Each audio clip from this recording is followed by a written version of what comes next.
Hola Jacqueline, ¿qué te vas a operar?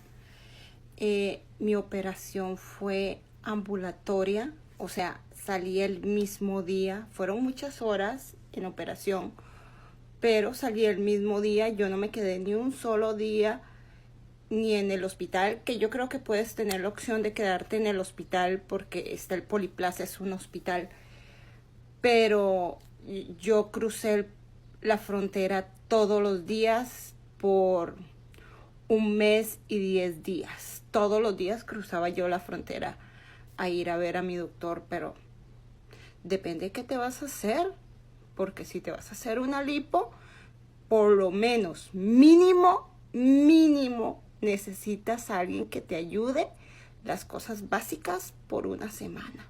Mínimo, si eres sumamente fuerte y tienes una condición